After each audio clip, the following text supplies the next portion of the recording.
21 days in the election countdown, election correction.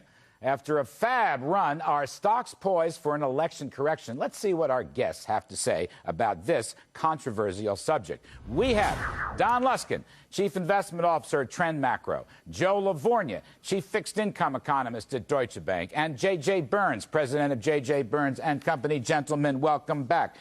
I want to start with Brother Luskin, who covers the political markets as well as anybody I know.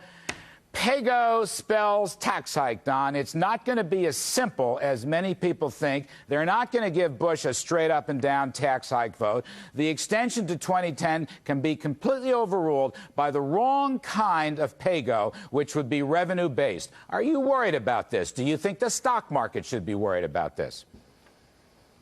I really don't think so. I don't think any significant tax legislation is going to get through a Democratic Congress because the Republicans, having lost this election 21 days from now, might actually start acting like Republicans, blockading these Democratic efforts to topple those tax cuts. And if anything gets to the president's desk that repeals the 2003 tax cuts and dividends and capital gains, he's going to veto it, and the Democrats are not going to have a veto-proof majority. All right, look at this, though.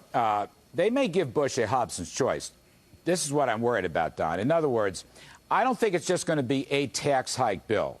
It could be part of some kind of, false $500 billion deficit reduction package. Because, as you know, the way the Congress scores the investor tax cuts, they score it as a revenue loss every year, even though they're paying for themselves. So that means they could have some phony spending cuts, plus the tax increases that they want. After all, in the DNA of the Democratic Party is a 39.6% marginal tax rate and to punish successful investors. Now, that means you're going to ask President Bush to veto something like a $500 or a $600 billion long-term deficit reduction package. Will he do it?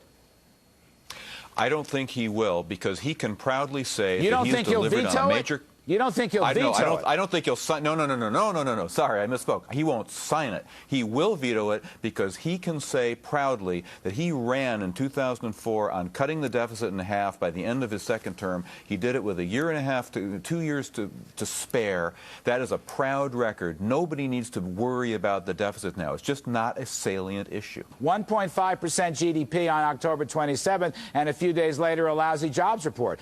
Let me go to Mr. Luskin again. My political consultant down there. What do you make of this Lavorgna scenario? It sounds like a Democratic tsunami scenario.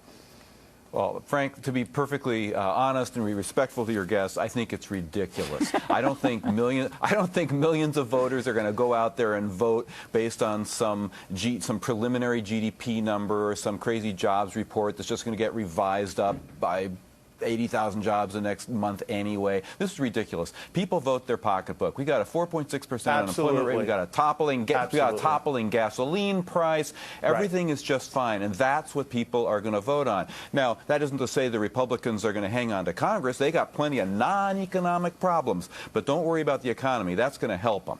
Don Luskin, take us out of here. What do you think of Mr. Lavorgna's soft shoe routine? Give me the final critique on this.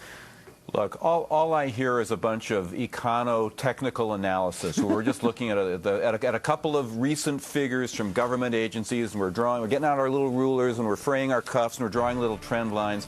That's not economics. This economy's doing great. But you are convinced, in your heart of hearts, that no matter whether it's pay-as-you-go or whatever the Dems do, they want to raise tax rates. You don't think that's going to happen. You see Bush vetoing, no matter how it's couched, as deficit reduction or taxing rich people or whatever. That is your basic anchor thought, as I hear it. He'll veto it. It won't even get out of the Senate, but if it does, he'll veto it.